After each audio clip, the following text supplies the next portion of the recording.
Le millionnaire a licencié l'employé pour avoir amené le bébé. Sans emploi, sans issue, elle a vu tout s'effondrer. Mais le destin lui a réservé un retournement choquant. Si cette histoire vous a intéressé, n'oubliez pas de vous abonner à notre chaîne et dites-nous de quelle ville vous nous regardez. Nous continuons.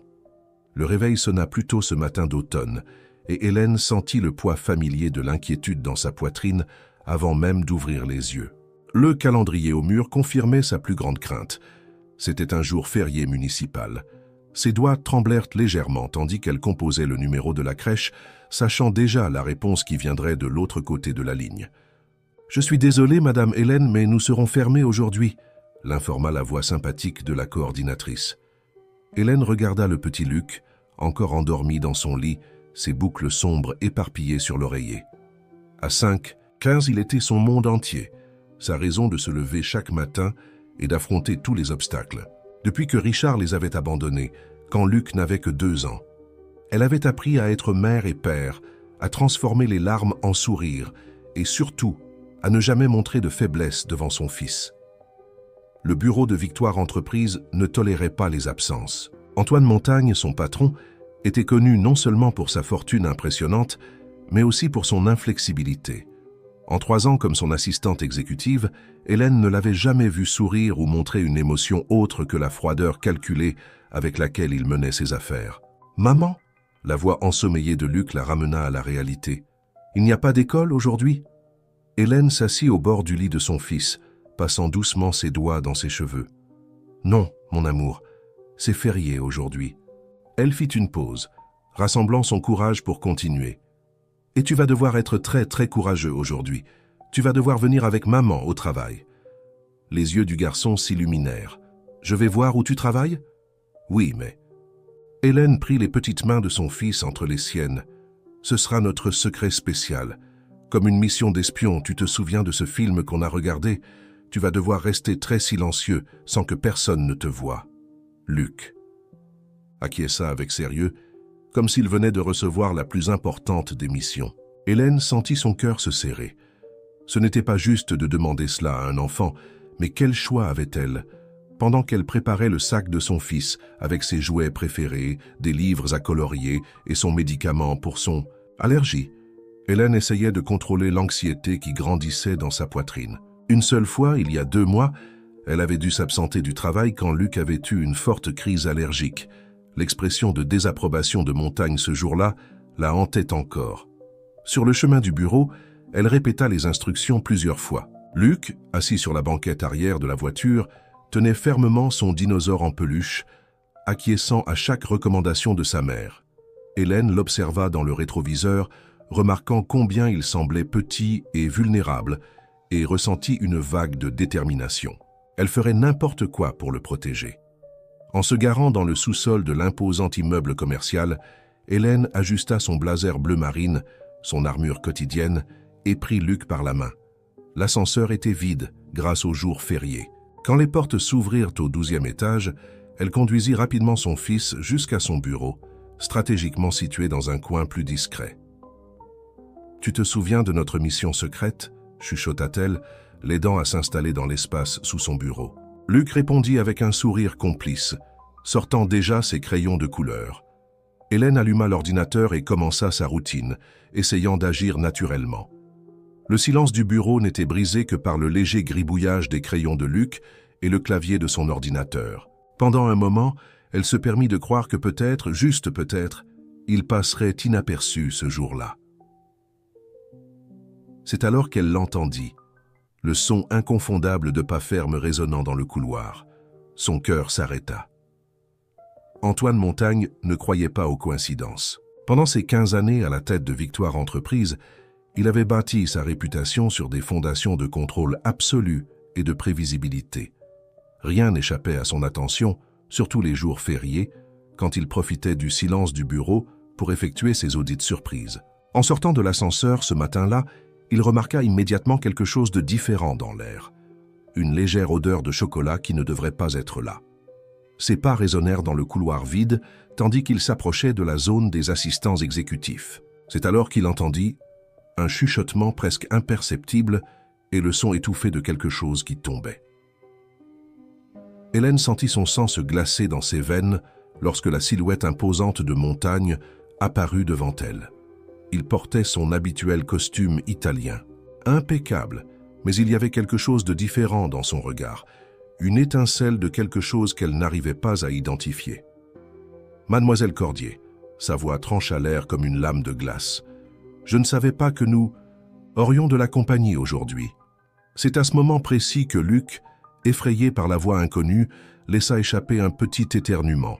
Le crayon de couleur qu'il tenait roula hors de la cachette improvisée, s'arrêtant au pied de Montagne. « Monsieur, je peux expliquer », commença Hélène, se levant rapidement, mais les mots moururent dans sa gorge quand elle vit l'expression sur le visage de son patron. Montagne se pencha légèrement, ses yeux fixés sur l'espace sous le bureau où Luc se recroquevillait maintenant, agrippé à son dinosaure en peluche. Pendant un instant, si bref qu'Hélène se demanderait plus tard si ce n'était pas son imagination, quelque chose passa sur son visage. Une ombre, un souvenir peut-être. « Dans mon bureau, maintenant », ordonna-t-il, tournant les talons et s'éloignant sans regarder en arrière. Hélène s'agenouilla rapidement à côté de son fils. « Mon amour, reste ici tranquillement. Maman revient tout de suite, d'accord ?» Ses mains tremblaient tandis qu'elle arrangeait les cheveux du petit garçon. « Pardon, maman, » chuchota Luc, les yeux embués. « Non, mon ange, tu n'as rien fait de mal, » assura-t-elle, embrassant son front avant de se lever. Le chemin jusqu'au bureau de Montagne sembla durer une éternité. Chaque pas résonnait dans ses oreilles comme une sentence. En entrant dans le bureau, elle le trouva dos à la porte, observant la ville à travers l'immense fenêtre qui occupait tout le mur. « Fermez la porte », ordonna-t-il sans se retourner. Hélène obéit, sentant le clic de la serrure comme un son. Définitif. 3 ans, commença Montagne toujours de dos. 3 ans de travail impeccable. Jamais un retard, jamais une erreur significative. Il se tourna finalement pour la regarder. Et maintenant ça. Monsieur Montagne, je n'avais pas le choix. La crèche est fermée aujourd'hui et il y a toujours des options, mademoiselle Cordier, l'interrompit-il, sa voix portant un poids qu'elle n'avait jamais entendu auparavant. Ce qui m'inquiète n'est pas seulement la violation du protocole, mais votre manque de jugement en mettant un enfant en danger dans un environnement professionnel. Les mots la frappèrent comme un coup de poing dans l'estomac. En danger? Je ne mettrai jamais mon fils en danger. Non? Il s'approcha de son bureau, prenant un dossier. Votre fils a une condition allergique, n'est-ce pas? Et s'il y avait eu une urgence? Et si quelque chose s'était produit pendant que vous étiez en réunion? Hélène sentit les larmes brûler dans ses yeux, mais refusa de les laisser couler. Comment savez-vous pour son allergie? Un silence pesant remplit la pièce avant que Montagne ne réponde. C'est dans votre formulaire d'avantages sociaux. Personne à charge avec conditions médicales préexistantes. Le fait qu'il se souvienne de ce détail l'a pris par surprise. Avant qu'elle ne puisse comprendre ce que cela signifiait, il continua. Vous êtes suspendu pour 1 semaine, sans rémunération. Hélène quitta le bureau de Montagne, sentant le poids du monde sur ses épaules.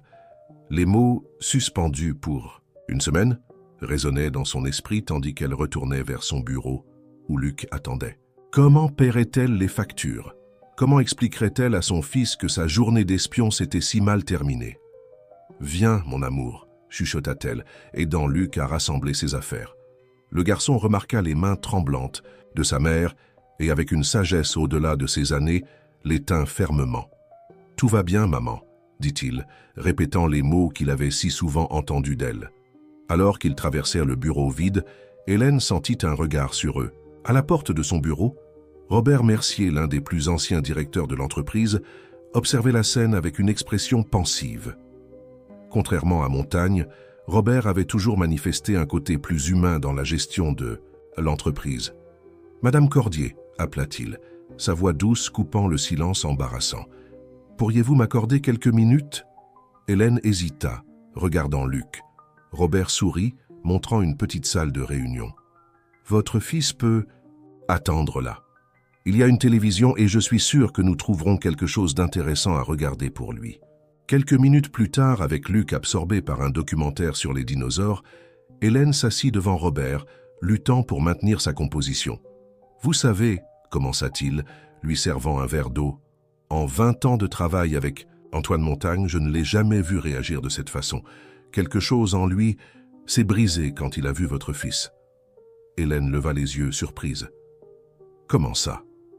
Robert s'adossa à sa chaise comme s'il choisissait soigneusement ses prochains mots.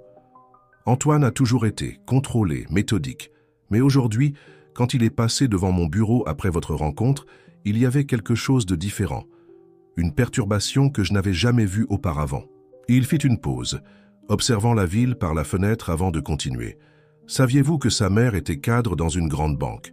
Une femme brillante, mais... » Il hésita. Disons qu'elle avait une vision particulière de l'équilibre entre travail et famille. Hélène sentit un frisson parcourir son échine. Il y avait quelque chose dans la manière dont Robert parlait qui suggérait une histoire plus profonde, plus douloureuse. « Pourquoi me racontez-vous cela ?» demanda-t-elle, sa voix presque un murmure. « Parce que, répondit-il, se penchant en avant. Peut-être avez-vous besoin de comprendre que certaines réactions ne concernent ni vous ni votre fils.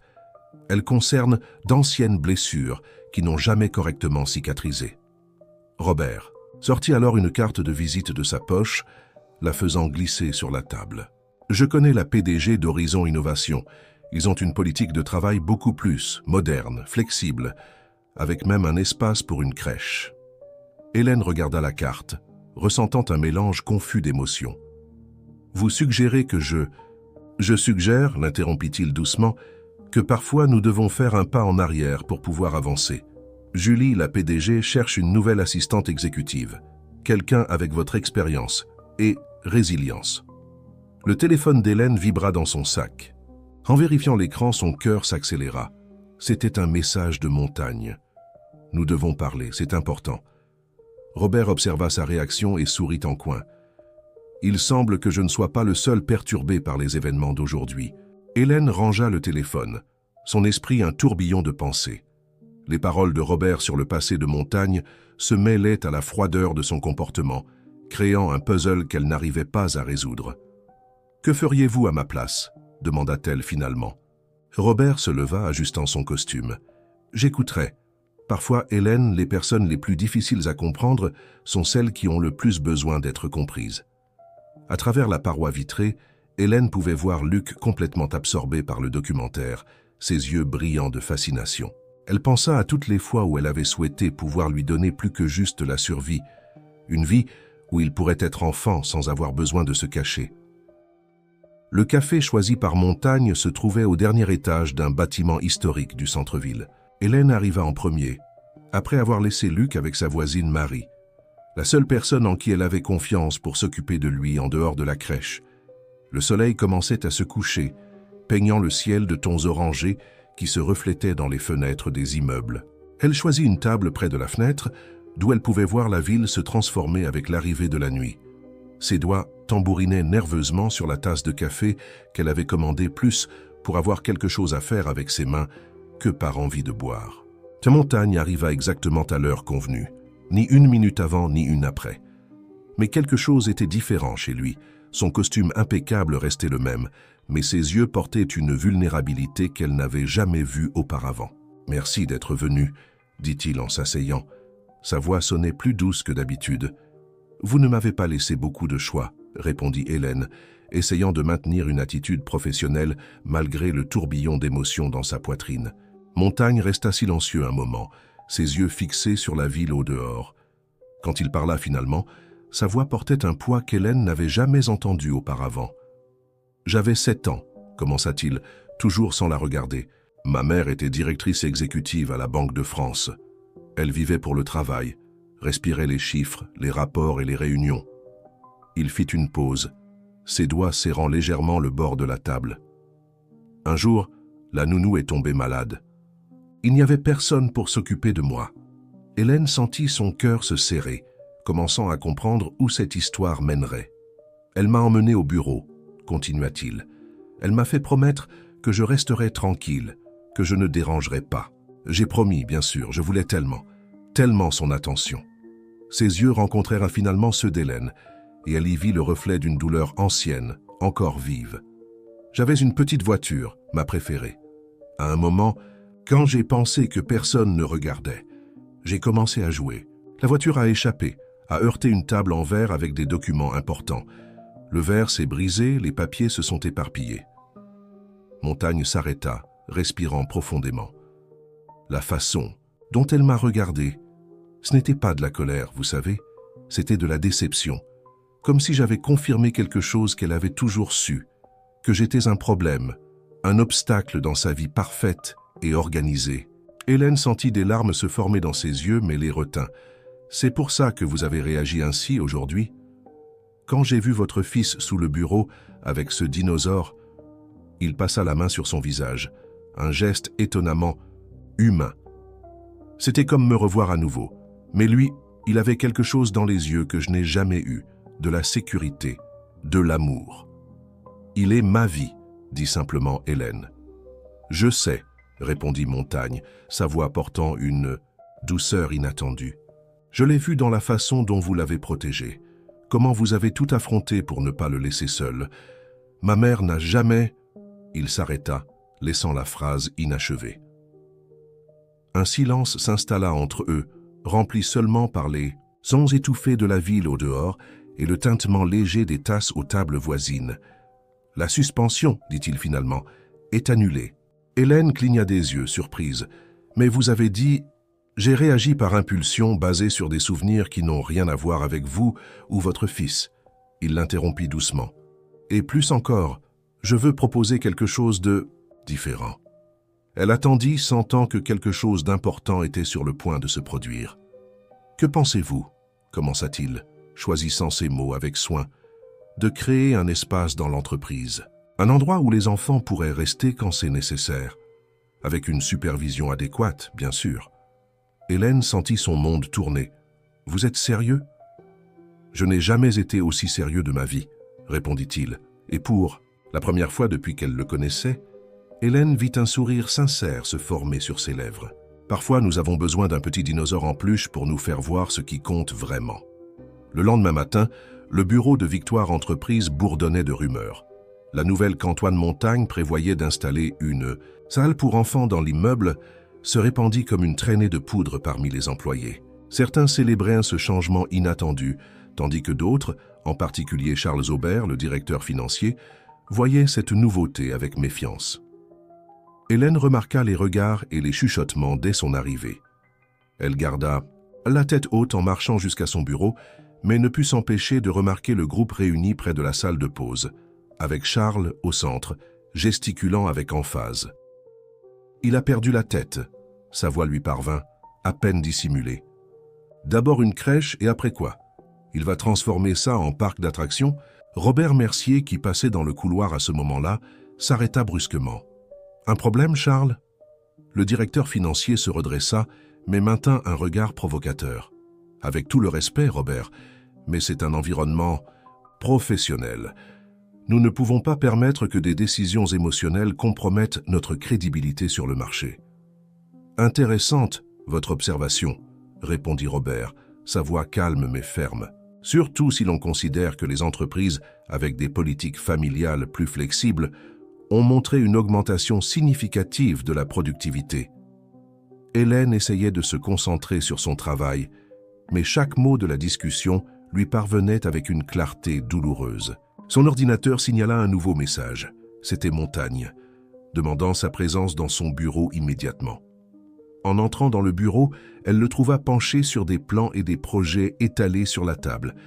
Il leva les yeux quand elle entra et Hélène remarqua des cernes profonds sous ses yeux.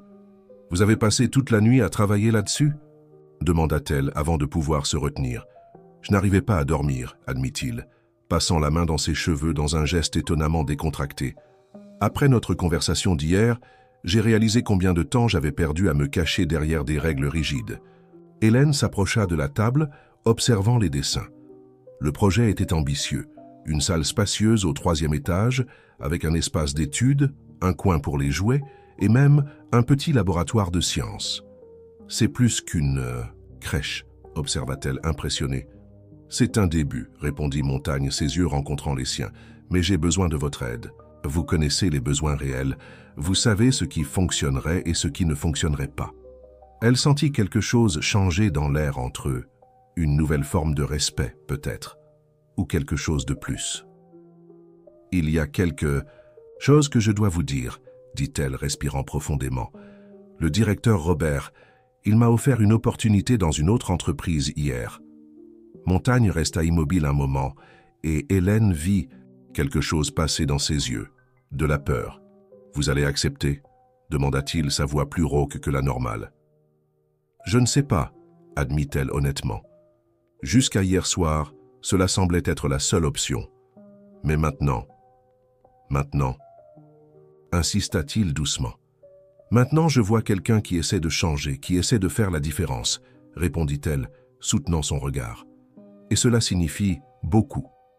Le silence qui suivit était chargé de mots non dits. Montagne fit un pas vers elle, mais ils furent interrompus par des coups fermes à la porte. Charles Aubert entra sans attendre de réponse, portant un épais dossier. « Antoine, nous devons parler de cette absurdité, » commença-t-il, lançant un regard noir à Hélène. « L'audit du projet Tour approche, et tu veux dépenser des ressources pour une crèche. » Hélène fit mine de sortir, mais Montagne l'arrêta d'un geste. « Restez, » dit-il avant de se tourner vers Charles. « Le projet de la salle pour enfants n'est pas en discussion, Charles. C'est une décision prise, une décision influencée. » Par... Charles hésita, regardant significativement Hélène. « Par quoi ?» l'interrompit Montagne, sa voix tranchante comme l'acier. « Par l'empathie, par la prise de conscience que nos employés sont des êtres humains avec des vies au-delà de ces murs. Si c'est ce que vous voulez dire, alors oui, j'ai été influencé, et j'en suis reconnaissant. » Charles pâlit, mais ne recula pas. « Tu es différent, Antoine, et tout le monde n'est pas satisfait de ces changements. Peut-être, répondit Montagne, qu'il est grand temps que certaines personnes réalisent que le monde change, et nous devons changer avec lui. » Après que Charles soit sorti, visiblement contrarié, un silence pesant tomba sur la pièce. Hélène observa Montagne, remarquant comme ses épaules s'étaient tendues pendant la confrontation. « Cela va vous causer des problèmes, » dit-elle doucement. Il se retourna pour la regarder, un sourire fatigué aux lèvres.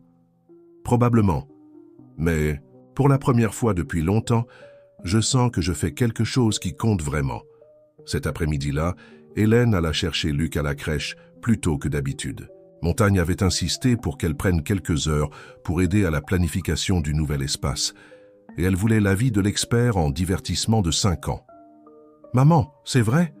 demanda Luc, ses yeux brillants d'anticipation, alors qu'il montait dans l'ascenseur du bâtiment de l'entreprise. « Je vais pouvoir venir travailler avec toi ?»« Parfois, mon amour, » répondit-elle, ajustant le sac à dos sur les épaules de son fils. « Et il y aura d'autres petits amis aussi. » Le visage de Luc s'illumina à la possibilité de nouvelles amitiés.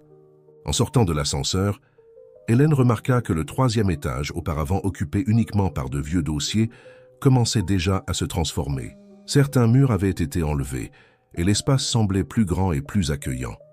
Montagne les attendait avec une architecte, mais quelque chose dans sa posture changea quand il vit Luc.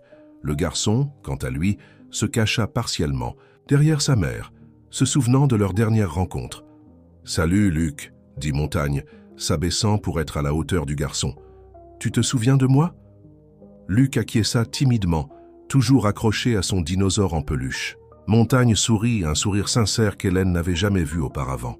« Tu sais, nous planifions un endroit spécial ici, » continua-t-il, sa voix étonnamment douce. « Et nous avons besoin de l'avis d'un expert. Qu'est-ce que tu penses? Qui ne doit pas manquer dans un endroit cool pour les enfants ?»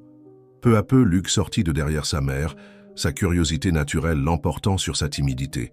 « Il peut y avoir des dinosaures ?»« Bien sûr, » répondit Montagne, prenant des notes sur sa tablette. « Quoi d'autre ? Une bibliothèque avec des livres de science » s'exclama Luc, maintenant totalement impliqué. « Et un vrai microscope, comme dans le documentaire. » Hélène observait l'interaction avec un mélange de surprise et d'émotion. Montagne écoutait chaque suggestion avec une attention authentique, posant des questions et prenant des notes. À un moment donné, Luc permit même à Montagne de tenir son dinosaure en peluche pendant qu'il démontrait comment il voudrait que soit le toboggan.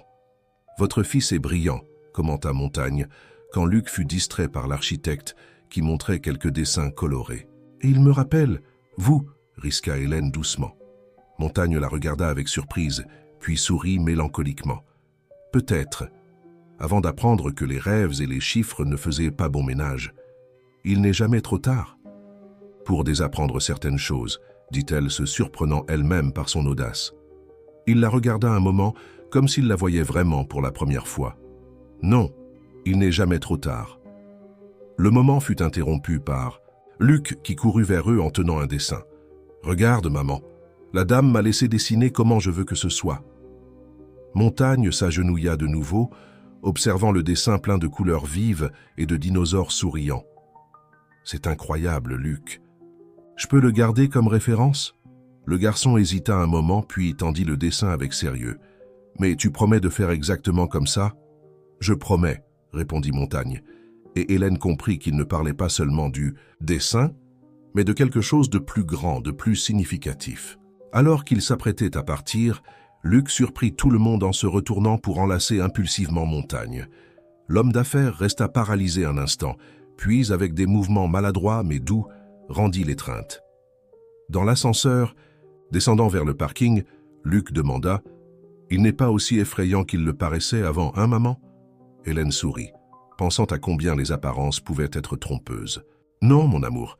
Parfois, les gens ont juste besoin d'une chance pour montrer qui ils sont vraiment. » Dans son bureau, Montagne regardait fixement le dessin de Luc, ses pensées vers un matin lointain où un autre garçon de 5 ans rêvait d'un monde plein de possibilités. Il prit son téléphone et, après un moment d'hésitation, envoya un message à Hélène. « Merci pour aujourd'hui, de m'aider à me rappeler comment c'est de voir le monde à travers les yeux d'un enfant. » De l'autre côté de la ville, Hélène lut le message en bordant Luc dans son lit. Quelque chose dans son cœur lui disait que ce n'était que le début d'une histoire bien plus grande que ce que l'un d'eux pouvait imaginer. Charles Aubert observait l'activité au 3e étage avec un regard sombre. Les travaux pour la nouvelle salle pour enfants avançaient rapidement et avec eux son irritation grandissait. Sur son bureau, un dossier rouge contenait des documents qui pourraient tout changer. Des informations sur des irrégularités dans le projet Tour, le plus grand projet de l'entreprise actuellement. « Montagne est vulnérable », murmura-t-il pour lui-même, feuilletant les papiers. Trop distrait par sa nouvelle. Inspiration. À l'étage au-dessus, Hélène organisait une réunion avec des fournisseurs de mobilier pour enfants quand son téléphone vibra. C'était un message de Montagne. « J'ai besoin de vous dans mon bureau. » C'est important. En entrant dans son bureau, Hélène perçut immédiatement que quelque chose n'allait pas. Montagne semblait tendu, les yeux fixés sur son ordinateur portable. « Fermez la porte, s'il vous plaît », demanda-t-il, sans lever les yeux. Quand elle s'assit, il la regarda enfin. « Je viens de recevoir un email anonyme concernant le projet Tour. Quelqu'un suggère qu'il y a de graves irrégularités dans les contrats. » Hélène sentit son estomac se nouer. Le projet Tour était le plus gros investissement de l'entreprise ces dernières années, un complexe résidentiel et commercial qui transformerait tout un quartier de la ville. Quel genre d'irrégularité? Surfacturation, documentation incohérente.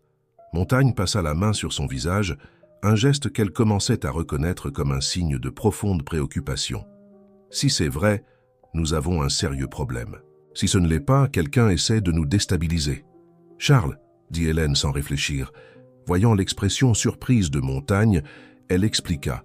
Il agit étrangement depuis l'annonce de la salle pour enfants.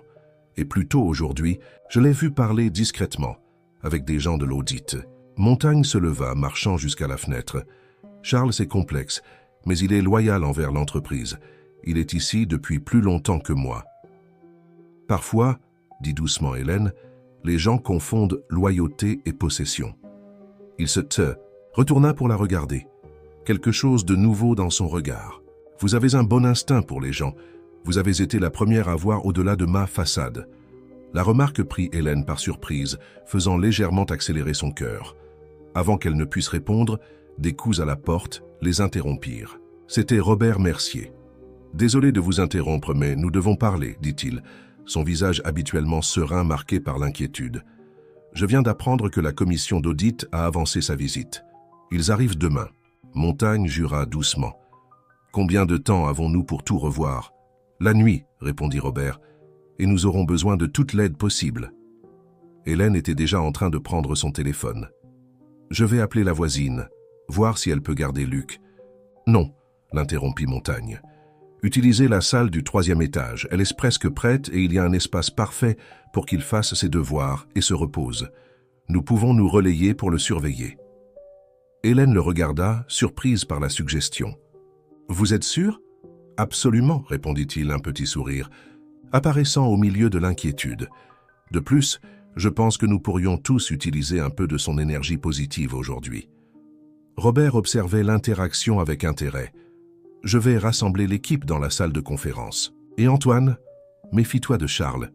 Il était étrange lors de la dernière réunion du conseil. » Après que Robert soit parti, Montagne s'approcha d'Hélène. « Je sais que je vous demande beaucoup en vous faisant passer la nuit ici. » « Hé !» l'interrompit-elle doucement. « Nous sommes ensemble dans cette histoire. » Le regard qu'ils échangèrent dura une seconde de plus que nécessaire, chargé de quelque chose qu'aucun d'eux n'était prêt à nommer. Au 3e étage, Luc fut enchanté par l'espace partiellement aménagé.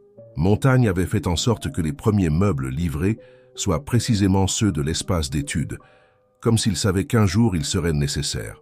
« Regarde, maman, il y a déjà une table exactement comme dans mon dessin. » s'exclama Luc, courant vers une table colorée pour enfants.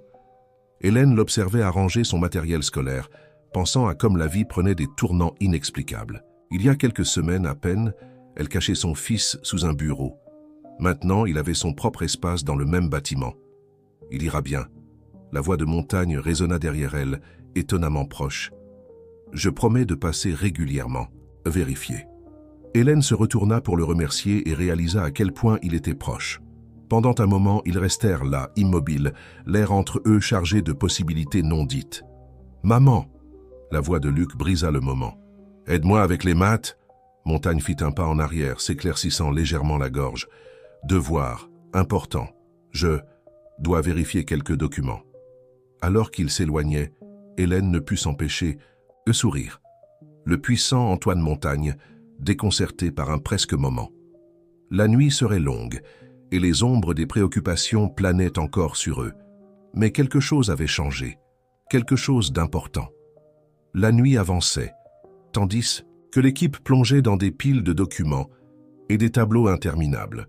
Hélène alternait entre aider à la révision et monter au 3e étage pour vérifier Luc, qui avait fini par s'endormir sur ses livres à colorier. Montagne, étonnamment, rendait également des visites régulières aux petits garçons, réajustant toujours la couverture qu'Hélène avait apportée de chez eux. Vers 11 heures du soir, alors que la plupart de l'équipe faisait une pause café, Hélène trouva quelque chose dans les fichiers numériques qui attira son attention. « Antoine » appela-t-elle, oubliant momentanément la formalité. « Je dois vous montrer ceci. » Montagne s'approcha rapidement de son bureau, se penchant par-dessus son épaule pour voir l'écran. Le parfum léger de sa Cologne envahit les sens d'Hélène, rendant difficile de maintenir sa concentration. Ici, elle pointa, essayant d'ignorer la proximité. Les dates de ces paiements ne correspondent pas au calendrier original du projet, et les montants ont été modifiés, compléta-t-il, ses yeux se rétrécissant. Mais cela ne pourrait être fait que par quelqu'un ayant accès au système financier. Quelqu'un comme le directeur financier. Une voix retentit derrière eux. C'était Robert, portant un ancien dossier. Et ce n'est pas la première fois. Hélène et Montagne se tournèrent pour lui faire face. Robert déposa le dossier sur la table, révélant des documents jaunis par le temps. « Il y a 15 ans, commença-t-il, il y a eu un cas similaire dans l'entreprise. C'était avant que vous ne preniez la présidence, Antoine. Votre père. Ça réussit à étouffer l'affaire, mais... » Il hésita, regardant significativement vers Charles, qui travaillait dans son bureau de l'autre côté du couloir. « Pourquoi ne m'avez-vous pas dit cela avant ?» demanda Montagne, sa voix tendue. « Votre père me l'a fait promettre. Il a dit qu'il valait mieux garder Charles près de nous, où nous pouvions le surveiller. Mais maintenant... » Robert soupira. « Maintenant, il est désespéré. Vous changez. » L'entreprise, Antoine, et le changement menace ceux qui bénéficient du statu quo. Hélène observait la conversation en silence, ses mains tremblant légèrement sur le clavier. Soudain, un bruit venant du 3e étage la fit se figer. Luc. Kaël se leva brusquement. « J'y vais, » dit Montagne, se dirigeant déjà vers l'ascenseur. « Continuez avec Robert, vous êtes sur quelque chose d'important. » Quand il arriva au 3e étage, Montagne trouva Luc assis par terre, des larmes silencieuses coulant sur son visage. « Un cauchemar. Hé, champion !» appela-t-il doucement, s'agenouillant à côté du garçon. « Tout va bien ?» Luc le regarda, serrant son dinosaure en peluche. « Je veux maman. »« Elle travaille sur quelque chose de très important maintenant, » expliqua Montagne, s'asseyant sur le sol à côté de lui. « Mais que dirais-tu de me parler de ton ami ?» Il pointa vers le dinosaure. Peu à peu, entre des sanglots qui diminuaient, Luc commença à parler de son jouet préféré. Montagne l'écoutait avec une attention sincère, posant des questions et montrant de l'intérêt. Quand Hélène monta finalement pour vérifier, elle trouva une scène qu'elle n'oublierait jamais. Le puissant homme d'affaires assis par terre, dessinant des dinosaures avec son fils. « Regarde maman !» s'exclama Luc, déjà remis du cauchemar. « Tonton Antoine ne sait pas très bien dessiner, mais il essaie. » Hélène ne put contenir son rire en voyant l'expression indignée de Montagne. « Tonton Antoine ?» Il a dit que je pouvais l'appeler « comme ça », expliqua Luc, retournant colorier son dessin. Montagne se leva, réajustant son costume avec un léger embarras. Il m'a pris au dépourvu avec la question. Eh bien, je n'ai pas pu dire non. Hélène sentit quelque chose de chaud grandir dans sa poitrine. « Merci », murmura-t-elle, « de prendre soin de lui. »« Il est spécial », répondit Montagne, son regard s'adoucissant, comme sa mère. Le moment fut interrompu par le téléphone d'Hélène. C'était Robert avec des nouvelles urgentes concernant les documents. « Nous devons retourner, dit-elle, à contre-cœur. » Montagne acquiesça, mais avant qu'il ne se dirige vers l'ascenseur, il se tourna vers Luc. « Hé, champion, tu promets de garder le secret que je ne sais pas dessiner ?» Luc rit, faisant un geste de fermeture éclair sur ses lèvres. « Je promets, tonton Antoine. » Dans l'ascenseur, Hélène remarqua que Montagne souriait légèrement. « Quoi ?» demanda-t-elle. « Rien, répondit-il, toujours souriant. Je réalise simplement que certaines choses sont plus importantes que les bilans et les rapports. Ta portes s'ouvrirent à l'étage de la présidence, les ramenant à la réalité des problèmes qu'ils devaient affronter. Mais quelque chose avait changé. Dans la simplicité d'un moment partagé avec un enfant, des murs invisibles avaient commencé à s'effondrer. Le matin arriva avec l'inévitabilité d'une tempête annoncée. Hélène n'avait réussi à dormir que quelques heures sur le canapé de son bureau, tandis que Luc continuait à dormir paisiblement au 3e étage. Montagne n'avait pas dormi du tout, les cernes profonds sous ses yeux trahissant la nuit blanche passée sur les documents. Les auditeurs arrivèrent ponctuellement à 8 heures. C'étaient 3 hommes en costumes sombres et expressions impassibles, portant des dossiers et des ordinateurs portables. Charles les accueillit avec une cordialité excessive qui n'échappa pas au regard attentif d'Hélène. « Messieurs », Montagne les salua dans sa salle de réunion. « Soyez les bienvenus. » Le plus âgé des auditeurs, un homme aux cheveux grisonnants et aux lunettes à fine monture, alla droit au but. « Nous avons reçu des allégations graves concernant le projet Tour, des irrégularités qui, si elles sont confirmées, pourraient compromettre non seulement le projet mais l'entreprise elle-même. » Hélène, assise à côté de Robert, observait Charles de l'autre côté de la table. Il y avait une lueur presque imperceptible de satisfaction dans ses yeux. « Nous avons tous les documents préparés pour votre analyse, » répondit calmement Montagne. « Mais avant, j'aimerais vous présenter certaines données que nous avons découvertes lors de notre propre enquête interne. » C'est alors que le téléphone d'Hélène vibra. C'était un message de l'institutrice de Luc. Le garçon avait oublié son médicament pour l'allergie à la maison et il commençait à présenter des symptômes à l'école. Son cœur s'accéléra. Elle ne pouvait pas partir maintenant. Pas au milieu de cette réunion cruciale. Montagne remarqua son agitation et discrètement prit son propre téléphone sous la table. « Continuez, Robert, » dit-il, se levant doucement.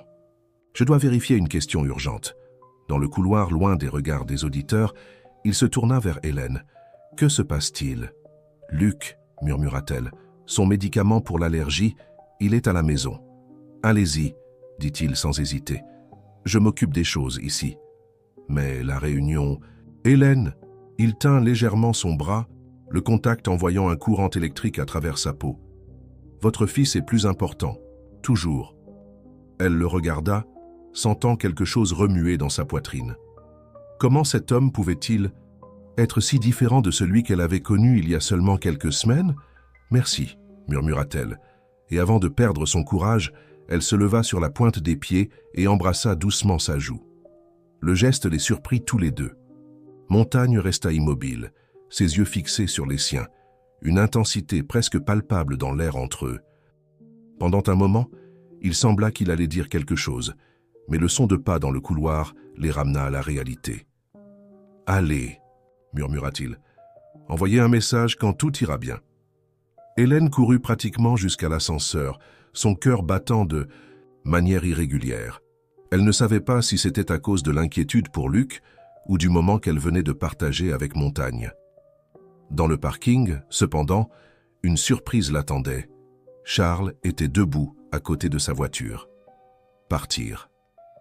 À un moment aussi crucial, demanda-t-il, sa voix distillant une fausse préoccupation. « Mon fils a besoin de moi », répondit-elle, essayant de rester calme. « Ah, oui, le fils !» Charles fit un pas vers elle. « Vous savez, Hélène, vous êtes intelligente, très intelligente. Utilisez un enfant pour manipuler Montagne.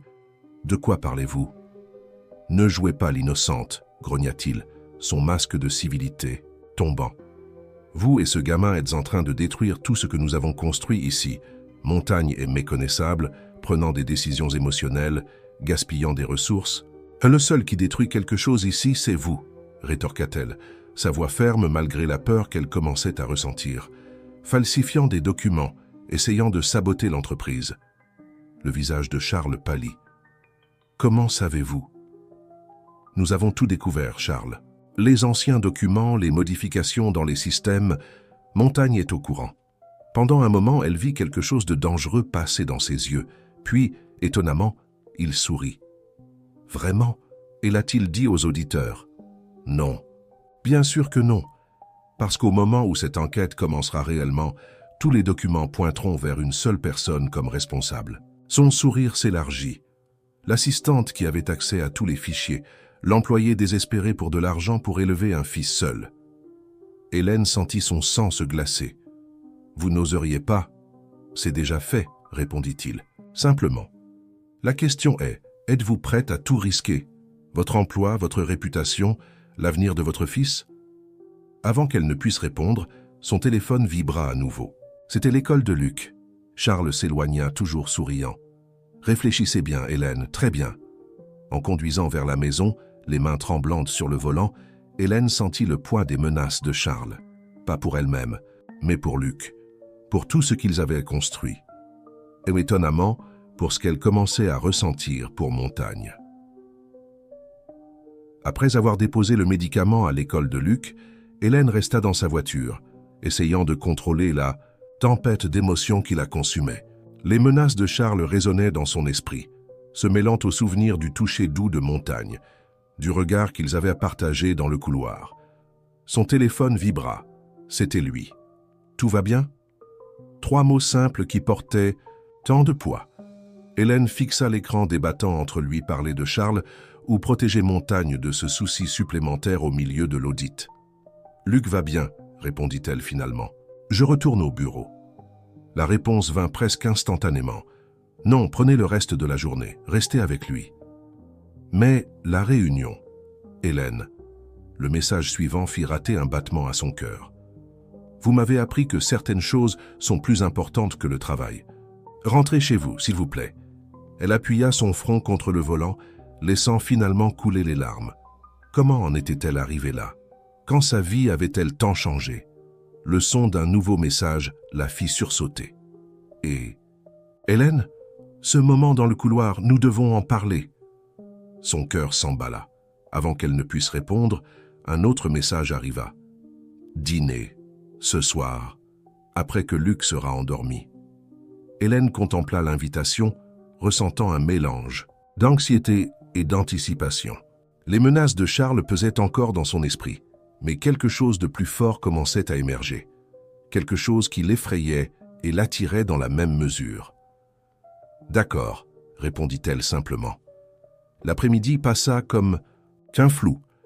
Hélène alla chercher Luc à l'école, et ils passèrent des heures ensemble à la maison faisant des cookies et regardant des documentaires sur les dinosaures.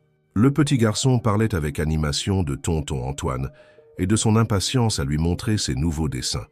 « Maman, » demanda Luc, alors qu'il décorait un cookie particulièrement grand. « Pourquoi ton visage devient rouge quand tu parles de tonton Antoine ?» Hélène faillit renverser le glaçage. « Je ne rougis pas. »« Si tu rougis, » insista-t-il avec la sagesse innocente des enfants. « Comme Anne de ma classe quand elle parle de Pierre. »« Et Anne aime Pierre ?» demanda Hélène, essayant de détourner l'attention. « Tout le monde le sait. » Luc leva les yeux. « Au ciel. Alors tu aimes tonton Antoine ?» Avant qu'elle ne puisse répondre, la sonnette retentit. C'était Marie, sa voisine, qui arrivait pour rester avec Luc. « Tu es sûr que ça ne te dérange pas ?» demanda Hélène pour la troisième fois en se préparant. « Ma chérie, Marie sourit, tu as besoin de vivre un peu. Et d'après ce que tu m'as raconté de ce Montagne. »« Je n'ai rien raconté, » protesta Hélène, sentant son visage s'enflammer. « Tu n'avais pas besoin, » la voisine fit un clin d'œil. « Tes yeux disent tout. » À 8 heures précises, Hélène entendit la sonnette à nouveau. Son cœur faillit s'arrêter quand elle ouvrit la porte. Montagne était différent, sans costume, juste une chemise bleu clair et un pantalon habillé foncé. Il semblait plus jeune, plus accessible. « Salut », dit-il doucement. « Salut », répondit-elle, se sentant comme une adolescente à son premier rendez-vous. « Tonton Antoine », la voix de Luc retentit depuis le salon, et avant que quiconque ne puisse réagir, le garçon courut pour un câlin. Montagne le prit dans ses bras avec naturel, comme s'il faisait cela depuis des années. « Hé, champion, ça va mieux, l'allergie ?» Tandis que les deux discutèrent de leur journée, Hélène les observait, sentant quelque chose de chaud grandir dans sa poitrine. C'était une scène si naturelle, si juste. « J'ai apporté quelque chose pour toi, » dit Montagne, sortant un petit paquet de sa poche. C'était un kit de dessin professionnel miniature. Les yeux de Luc brillèrent. « Maintenant, tu peux apprendre à bien dessiner, tonton Antoine. » Hélène ne put contenir son rire, et Montagne se joignit à elle, un son riche et authentique qu'elle n'avait jamais entendu auparavant. Après que Luc soit finalement allé au lit, après avoir extrait la promesse de Montagne qu'il reviendrait pour plus de leçons de dessin, ils se retrouvèrent seuls. « Il est incroyable, » dit Montagne, son regard encore dans la direction de la chambre du petit garçon. « Oui, » acquiesça Hélène, « il a ce don de voir le meilleur chez les gens. » Comme sa mère, il se tourna pour la regarder. L'air entre eux devint chargé de possibilités. Hélène savait qu'elle devrait parler de Charles, de ses menaces. Mais à ce moment, regardant dans les yeux de l'homme qui avait tant changé ces dernières semaines, elle voulait juste se permettre de ressentir. « Antoine » commença-t-elle, utilisant son prénom pour la première fois en dehors du travail. Il fit un pas vers elle, levant la main pour toucher doucement son visage. « Devons-nous vraiment parler ?» Hélène ferma les yeux, sentant le toucher doux. « Non » murmura-t-elle. « Pas maintenant. » Quand ses lèvres rencontrèrent les siennes, le monde sembla s'arrêter. C'était un baiser doux, hésitant, chargé de promesses et de craintes non dites. Quand ils se séparèrent, Hélène vit dans ses yeux le reflet de ses propres sentiments. Désir, peur, espoir. « Vous êtes-vous abonné? Faites-le maintenant et dites-nous de quelle ville vous nous suivez. Ça va tout compliquer, » murmura-t-elle. « Tout est déjà compliqué, » répondit-il, appuyant son front contre le sien. « Mais pour la première fois depuis longtemps, je sens que je fais quelque chose de bien. » Dans la chambre à côté, Luc dormait paisiblement, serrant son dinosaure en peluche, inconscient du moment qui changerait à jamais la vie de sa mère. Et dans la poche du manteau d'Hélène, son téléphone vibra avec un nouveau message de Charles, une menace qui devrait attendre jusqu'au lendemain. Le lendemain matin se leva gris, comme si le ciel pressentait la tempête à venir. Hélène arriva plus tôt au bureau, déterminée à affronter Charles avant qu'il ne puisse causer plus de dégâts. Mais en sortant de l'ascenseur, elle trouva Robert qui l'attendait avec une expression grave. « Les auditeurs ont trouvé quelque chose, » dit-il sans préambule, « et ce n'est pas bon. » Dans la salle de réunion, Montagne se tenait debout près de la fenêtre, son dos tendu, trahissant son inquiétude. Quand Hélène entra, leurs yeux se rencontrèrent, et pendant un bref instant, la nuit précédente sembla flotter entre eux comme une bulle de lumière au milieu de l'obscurité. « Bonjour », dit-il doucement, juste pour elle. « Voici la situation », interrompit Robert, étalant des documents sur la table. « Quelqu'un a inséré dans le système une série de transferts suspects. tous apparemment autorisés par vous, Hélène. Son sang se glaça. Charles avait mis sa menace à exécution. C'est impossible, déclara Montagne avant qu'elle ne puisse parler. Hélène n'a pas l'autorisation pour des mouvements de cette ampleur. En fait, la voix de Charles résonna depuis la porte. Elle l'a. En tant que votre assistante exécutive, elle a accès à votre token numérique. En théorie, elle pourrait faire des transferts en votre nom. Hélène sentit le regard de Montagne sur elle, non pas d'accusation, mais d'inquiétude. « Antoine, commença-t-elle, sa voix tremblant légèrement, je dois vous dire quelque chose. » Mais avant qu'elle ne puisse continuer, les auditeurs entrèrent dans la salle. Le plus âgé, Dr Mendes, portait un dossier rouge qu'Hélène reconnut comme celui qu'elle avait vu avec Charles quelques jours auparavant. « Messieurs, commença-t-il, les preuves sont claires. Nous avons trouvé un schéma de détournement qui... » « Attendez, l'interrompit Montagne. Avant de continuer, j'aimerais que vous écoutiez quelque chose. » Il se tourna vers Hélène. « Que vouliez-vous me dire ?» Le silence dans la salle était palpable. Hélène pouvait sentir le regard menaçant de Charles, mais quand elle rencontra les yeux de Montagne, elle y vit une confiance inébranlable. « Hier, commença-t-elle, sa voix gagnant en force, Charles m'a abordé dans le parking. Il m'a menacé, a dit qu'il avait planté des preuves pour m'incriminer si je ne... C'est absurde, explosa Charles. Elle essaie clairement de détourner l'attention de ses propres crimes. Intéressante votre réaction, Charles. La voix de Robert résonna calmement. Surtout si l'on considère que nous avons installé des caméras dans le parking il y a 2 semaines, des caméras qui, j'imagine, ont enregistré cette conversation. Le visage de Charles pâlit visiblement. Montagne s'approcha d'Hélène, se positionnant à ses côtés de façon protectrice. « Robert, veuillez récupérer les enregistrements. Dr Mendes, je suggère que nous suspendions cette réunion jusqu'à ce que nous ayons tous les faits. » « C'est ridicule. » Charles avança vers la table. « Vous ne voyez pas, elle vous manipule tous. D'abord, elle a séduit Montagne avec cette histoire de mère célibataire dévouée. Maintenant, elle... » « Attention à vos prochaines paroles. » La voix de Montagne trancha l'air comme de l'acier. « Très attention. » L'atmosphère dans la salle était électriquement chargée.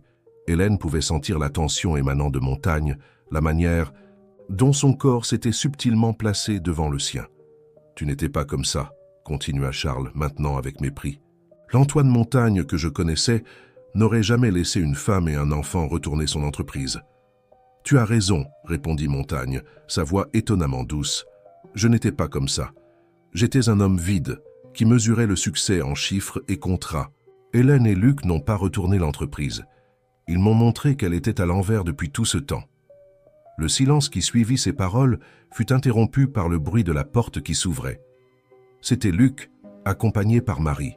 « Désolé, » dit la voisine, semblant gênée. « L'école a appelé, il avait des symptômes d'allergie à nouveau. »« Maman ?» appela Luc, sa petite voix face à la tension évidente dans la pièce. « Tout va bien. » Hélène fit mine d'aller vers lui. Mais Charles fut plus rapide. Dans un mouvement que personne n'attendait, il saisit le bras du garçon. « Voyons à quel point tu as vraiment changé, Montagne, » dit-il, une lueur dangereuse dans les yeux. « Qu'est-ce qui vaut le plus, ta précieuse entreprise ou ce projet? 2 familles que tu essaies de construire ?» Le monde sembla s'arrêter. Hélène sentit son cœur se figer dans sa poitrine, un cri coincé dans sa gorge. Mais avant que quiconque ne puisse réagir, une petite voix retentit. « Tonton Antoine » appela Luc, étonnamment calme malgré la pression sur son bras. « Il me fait mal. » C'était tout ce dont Montagne avait besoin d'entendre. Le mouvement de Montagne fut si rapide qu'il fut à peine perceptible. En un instant, il était aux côtés d'Hélène. L'instant d'après, il avait traversé la pièce et séparé Luc de Charles avec une force contrôlée mais définitive. Plus jamais. Sa voix était basse, dangereuse. Ne le touche. Robert et l'un des auditeurs tenaient déjà Charles, tandis que Marie courait vérifier l'état de Luc. Hélène enveloppa son fils dans ses bras, sentant son petit cœur battre rapidement. « Tout va bien, mon amour, » murmura-t-elle, embrassant ses cheveux. « Tout va bien. Sécurité !» Montagne appela par l'interphone, son regard ne quittant jamais Charles. « Salle de réunion, immédiatement. » Dr Mendes, qui observait tout avec un intérêt professionnel, se manifesta enfin. « Monsieur Montagne, considérant. » Les événements dont nous venons d'être témoins, je crois que nous avons une nouvelle perspective sur les accusations présentées. Les agents de sécurité vont escorter M. Charles jusqu'à son bureau, continua Montagne, sa voix retrouvant son contrôle professionnel. Il y restera sous surveillance pendant que nous récupérons les enregistrements du parking et d'autres documents pertinents. Quand les agents de sécurité arrivèrent et emmenèrent Charles, qui s'était transformé en une figure pathétique et balbutiante, le silence revint régner dans la salle. Ce fut Luc qui le brisa. « Tonton Antoine », appela-t-il, tendant les bras. Montagne s'approcha avec hésitation, comme s'il craignait que son contact puisse d'une façon ou d'une autre blesser le garçon. Mais Luc n'hésita pas, sautant des bras de sa mère vers ceux de Montagne. « Tu as été très courageux », dit Montagne, sa voix émue. « Comme le T-Rex du documentaire », répondit Luc avec fierté, protégeant sa famille. Le mot « famille » plana dans l'air, chargé de signification. Hélène sentit des larmes dans ses yeux en observant les deux, son petit garçon et l'homme qui, en si peu de temps, étaient devenus si importants pour eux deux. Madame Cordier, Dr Mendes s'approcha. « Je crois que nous aurons besoin de votre témoignage formel concernant les menaces que vous avez subies. »« Pas maintenant, » intervint doucement Montagne. « Hélène, emmenez Luc dans la salle pour enfants. Marie peut rester avec lui là-bas. Ensuite. »« Ensuite nous parlerons, » compléta-t-elle, un petit sourire aux lèvres malgré la situation. Tandis qu'il marchait vers le 3e étage, Luc encore dans les bras de Montagne, Hélène réfléchissait à comment la vie pouvait changer en un instant. Il y a quelques semaines, Montagne n'était que son patron distant et froid. Maintenant, dans la salle pour enfants, partiellement terminée mais déjà accueillante, Luc fut vite distrait par ses jouets, apparemment remis de la frayeur. Marie promit de garder un œil sur lui. Dans l'ascenseur, redescendant vers la réunion, Hélène et Montagne restèrent silencieux. Mais quand les portes s'ouvrirent à l'étage de la présidence, il la retint doucement. « J'aurais dû m'en apercevoir, » dit-il, passant sa main dans ses cheveux dans un geste de frustration. « Charles, les menaces. Vous avez essayé de me le dire hier soir. Je ne voulais pas gâcher le moment, admit-elle. C'était notre première soirée. La première de nombreuses, compléta-t-il, ses yeux rencontrant les siens avec intensité. Si vous le souhaitez. Hélène sentit son cœur s'accélérer. Vous êtes sûr? Après tout cela. Hélène, l'interrompit-il doucement, quand j'ai vu Charles tenir Luc, j'ai réalisé quelque chose avec une clarté absolue. Je ne suis pas seulement en train de tomber amoureux de vous. Je suis déjà complètement amoureux. De vous, de ce garçon incroyable, de la famille que nous pouvons être. Les larmes qu'elle avait contenues s'échappèrent enfin. Je suis amoureuse de vous aussi, murmura-t-elle. Et Luc, il vous adore. Montagne sécha ses larmes d'un toucher doux. Alors faisons les choses correctement. Affrontons Charles, lavons votre nom et ensuite. Il sourit, ce sourire rare et précieux qu'elle apprenait à aimer. Ensuite, nous avons un espace pour enfants à inaugurer, une entreprise à transformer et une vie à construire. Ensemble, les portes de l'ascenseur s'ouvrirent à nouveau, apportant le son des voix de la salle de réunion. La réalité les attendait, des témoignages à donner, des preuves à présenter, une bataille à gagner. Mais maintenant c'était différent, ils n'étaient plus seuls. Ensemble, répéta Hélène, entrelaçant ses doigts aux siens. Et ainsi, main dans la main, ils marchèrent vers l'avenir qu'ils avaient choisi de construire. Les heures suivantes passèrent comme un tourbillon. La salle de réunion s'était transformée en un centre d'enquête improvisé, avec Robert coordonnant la récupération des enregistrements du parking, tandis que les auditeurs réexaminaient chaque document avec un regard neuf. Hélène regarda l'enregistrement de sa conversation avec Charles, avec un mélange de soulagement et d'appréhension. Voilà la preuve, chaque menace, chaque mot venimeux capturé avec une clarté cristalline par les caméras de sécurité. Cela change tout, déclara Dr Mendes, ajustant ses lunettes tout en prenant des notes. Avec les anciens documents que M. Mercier a fournis, nous avons un schéma clair de comportement. Montagne, qui n'avait pas quitté le côté d'Hélène pendant toute la projection, serra doucement sa main sous la table. Et les documents falsifiés? Nous avons déjà identifié les modifications, répondit l'un des autres auditeurs, un jeune homme à lunettes qui avait passé les dernières heures plongé dans des codes informatiques. Le système conserve un registre caché de toutes les modifications, Monsieur Aubert n'a pas été aussi prudent qu'il le pensait. « Que se passe-t-il maintenant » demanda Hélène, sa voix basse mais ferme. « Maintenant, » répondit Robert, « nous appelons la police. » Comme si cela avait été arrangé, un tumulte soudain éclata dans le couloir. Des cris et des bruits de course parvinrent jusqu'à eux. Montagne fut le premier à réagir, courant vers la porte. « Il essaie de s'enfuir » cria quelqu'un. Charles, dans son désespoir, avait réussi à passer les agents de sécurité. Il courait maintenant dans les couloirs comme un animal traqué, portant un dossier plein de documents. « Les fichiers originaux » murmura Robert. « Il va essayer de les détruire. » Montagne n'hésita pas. Robert appelait la police. « Hélène, restez ici. » Mais Hélène était déjà debout. « Non, assez de me cacher. Allons-y ensemble. » Leurs regards se croisèrent pendant un moment chargé de compréhension. Ils n'étaient plus patron et employé, ni même un couple débutant une histoire. Ils étaient partenaires. La poursuite les mena jusqu'au 3e étage, ironiquement jusqu'à la nouvelle salle pour enfants encore en construction. Charles, était acculé, tenant les documents au-dessus d'un pot de peinture ouvert. « C'est fini, Charles, » dit Montagne, sa voix calme mais autoritaire. « N'aggravez pas votre situation. »« Fini » Charles rit, un son hystérique. « Non, ce n'est pas fini. Tu ne comprends pas, Antoine? J'ai construit cette entreprise autant que toi. Pendant que tu suivais les traces de ton père, je faisais le sale boulot. Des années à détourner des ressources, à maquiller des chiffres, tout pour maintenir cette façade de perfection que tu chéris tant. Vous avez tort, Hélène fit un pas en avant. Il ne chérit plus cette façade. L'Antoine que vous connaissiez est mort le jour où il a décidé de voir au-delà des chiffres. Charles la regarda avec mépris. À cause de vous. Vous et ce gamin. Ce gamin, Montagne l'interrompit, sa voix dangereusement basse, a plus d'intégrité dans son petit doigt que vous dans toute votre vie.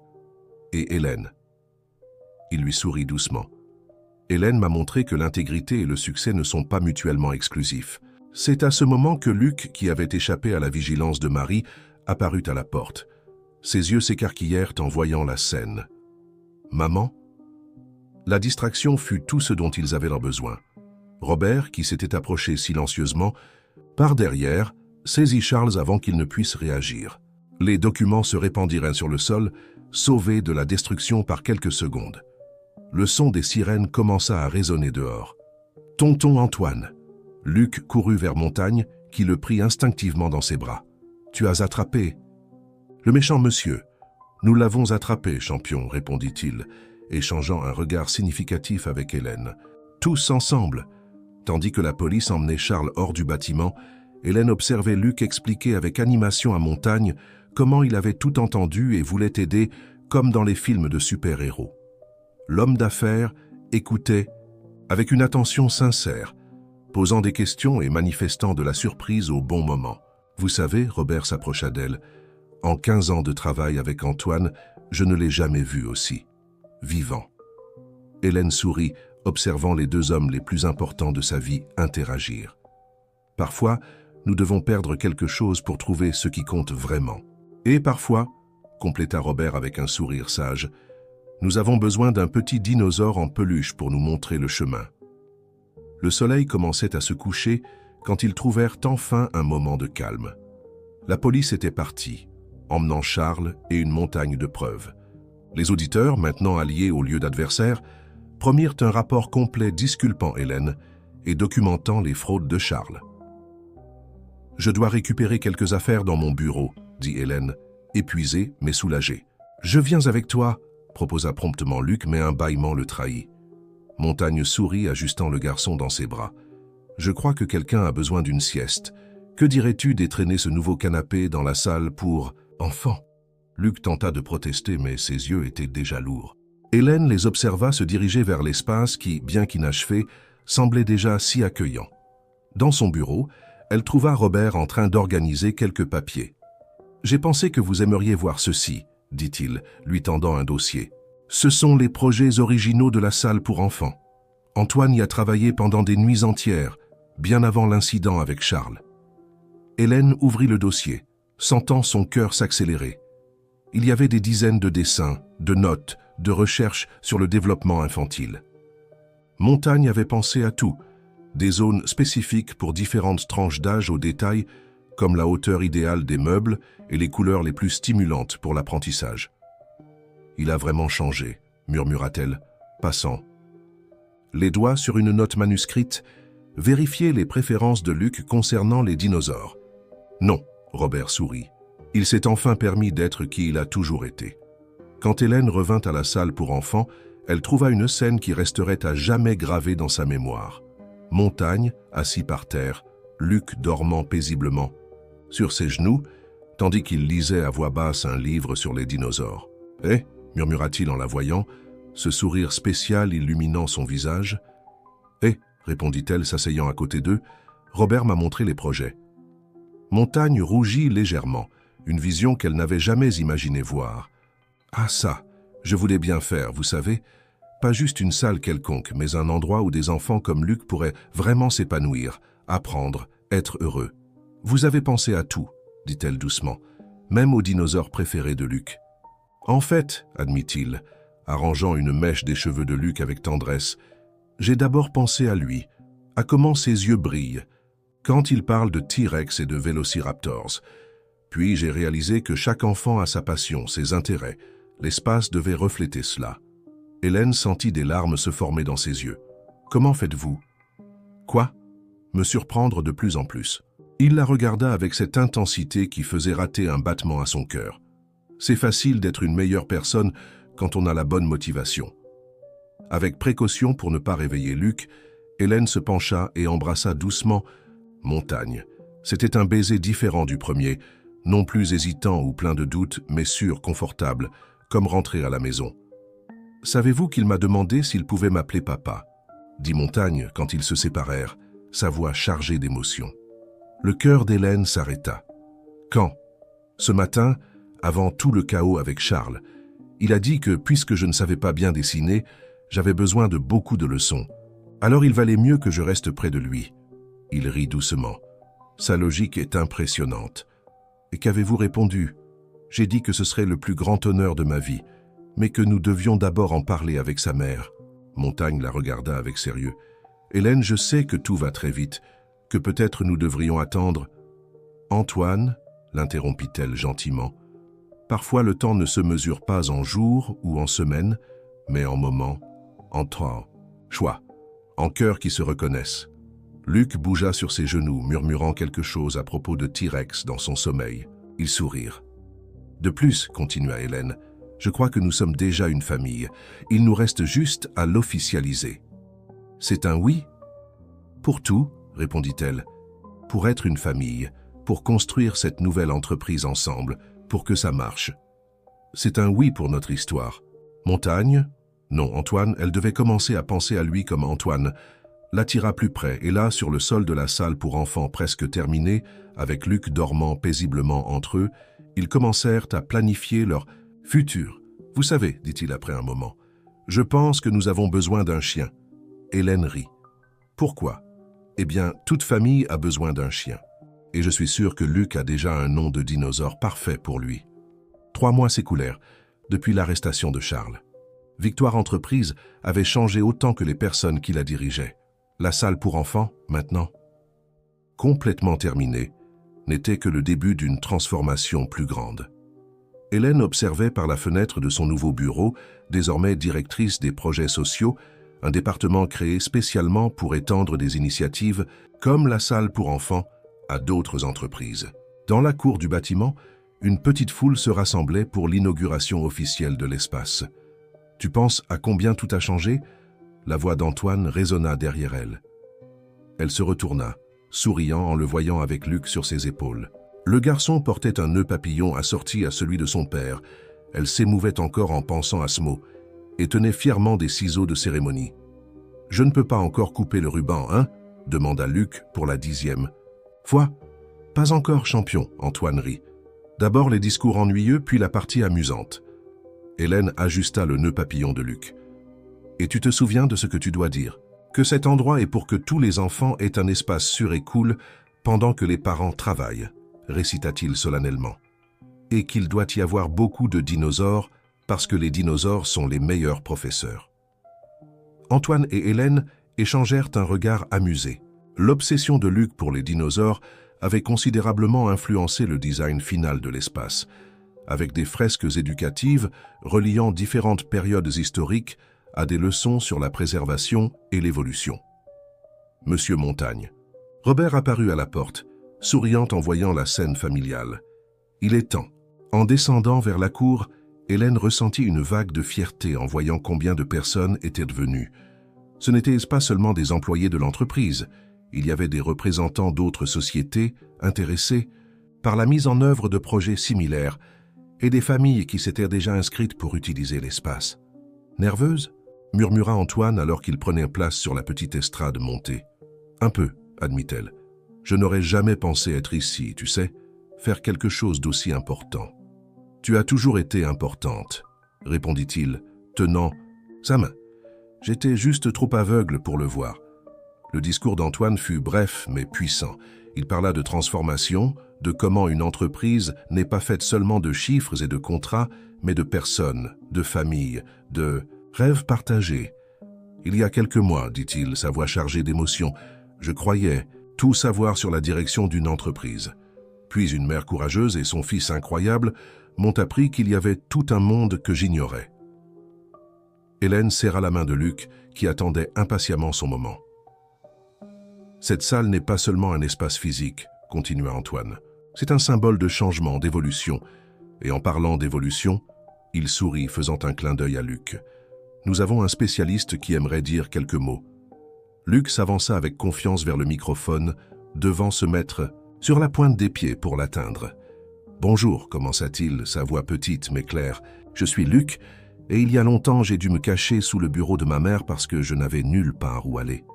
C'était effrayant. » Il fit une pause dramatique qui arracha des sourires à l'assistance. Mais ensuite, tonton Antoine, je veux dire mon papa maintenant, a réalisé que d'autres enfants avaient aussi besoin d'un endroit cool.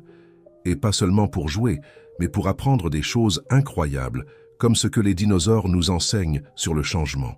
Hélène sentit des larmes dans ses yeux en voyant son petit garçon discourir avec tant d'aisance.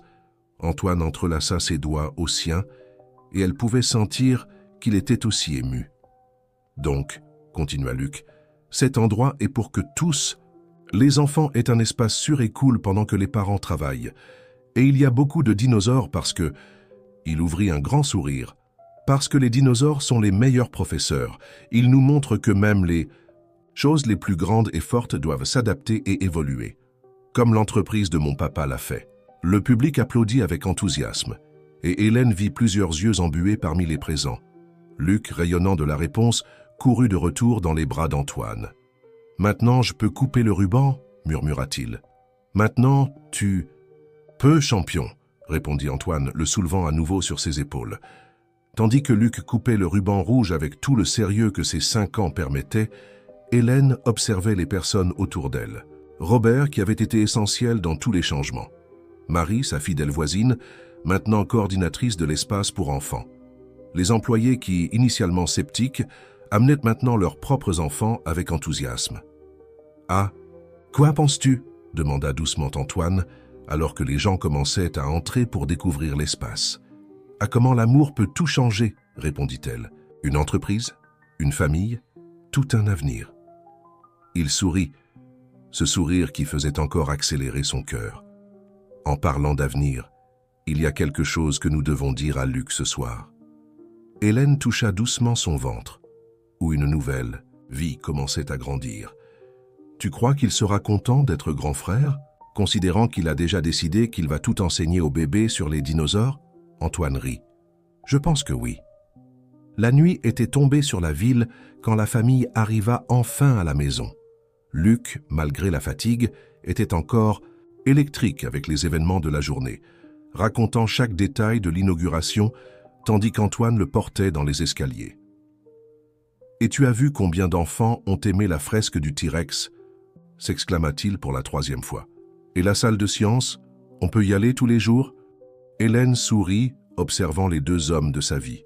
C'était incroyable comme Antoine s'était naturellement adapté au rôle de père, comme s'il était né pour cela.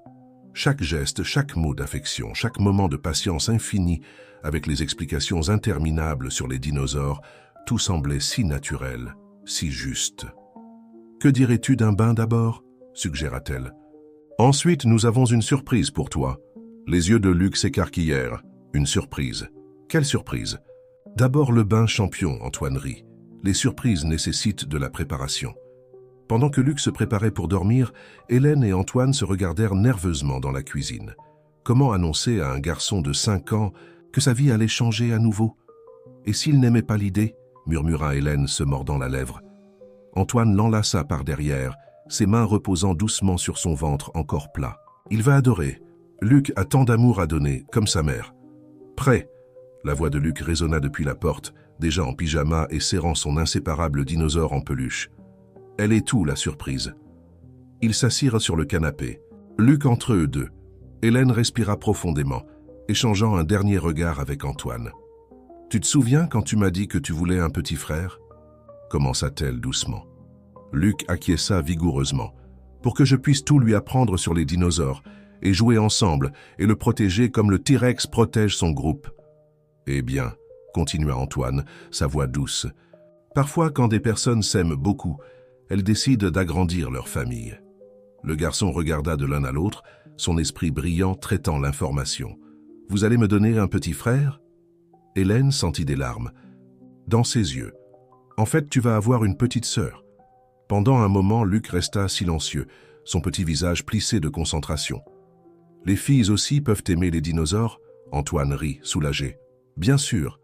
Et tu seras le meilleur professeur de dinosaures qu'elle pourrait avoir. » Le visage de Luc s'illumina d'un immense sourire. « Je vais tout lui apprendre, sur le T-Rex et le Vélociraptor, et comment ils vivaient en famille comme nous. » Il sauta.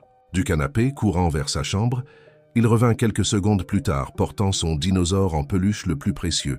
« Elle peut l'avoir, » déclara-t-il solennellement, « pour la protéger jusqu'à ce qu'elle naisse. » Hélène ne put contenir ses larmes cette fois. Antoine semblait également ému quand il prit Luc sur ses genoux. « Tu es incroyable, tu le sais, » dit-il, embrassant le front de son fils. Luc. Bâilla, la fatigue le rattrapant finalement. « Papa ? » « Oui, champion. Quand elle naîtra, on pourra l'emmener dans la salle pour enfants. Il y a un coin spécial pour les bébés. Je l'ai vu aujourd'hui. » Hélène se joignit à l'étreinte, son cœur débordant d'amour. « Bien sûr, mon amour. Elle adorera avoir un grand frère si attentionné. » Tandis qu'il couchait, Luc, il faisait déjà des plans pour sa sœur. Quel dinosaure elle devait connaître en premier, comment il la protégerait à l'école, quels seraient ses meilleurs jeux.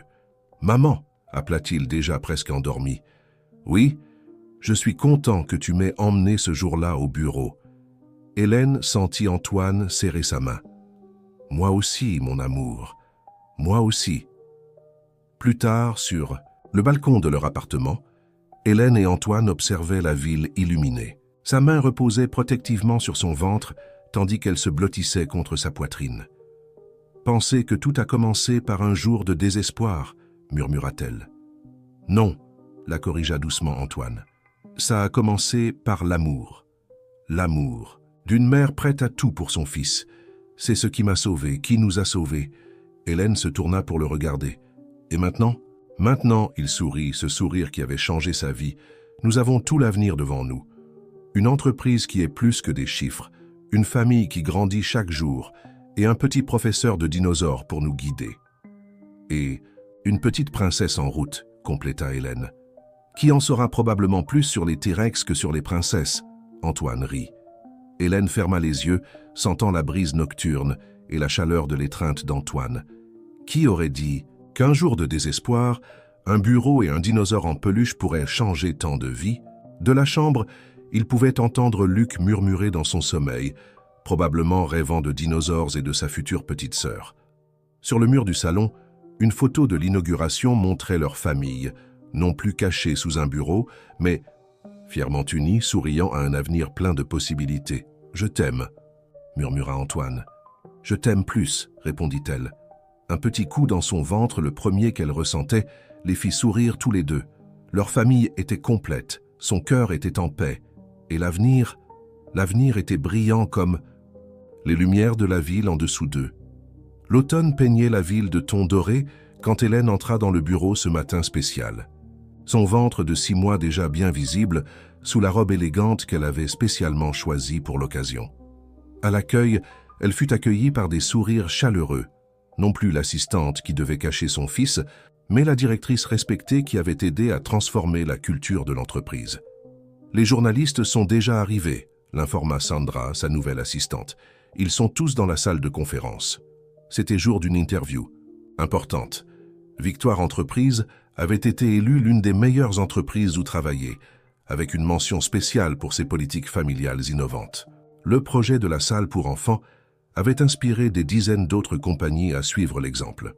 En entrant dans la salle de conférence, Hélène trouva Antoine déjà en conversation avec les reporters, Luc assis sagement à ses côtés, vêtu d'un costume miniature qui était la copie exacte de celui de son père. Et voici la personne qui a inspiré tout ce changement. Antoine sourit en la voyant, tendant la main pour l'aider à s'asseoir. « Madame Hélène », commença l'une. « Des journalistes, comment vous sentez-vous en voyant que votre histoire a inspiré une transformation si significative dans l'environnement professionnel ?» Hélène échangea un regard complice avec Luc avant de répondre. « Vous savez, parfois les plus grands changements commencent dans les moments les plus improbables. Dans mon cas, ça a commencé par un jour de désespoir et un dinosaure en peluche. Et avec un patron grincheux qui ne savait pas dessiner, compléta Luc, arrachant des rires à tout le monde. Antoine feignit l'indignation.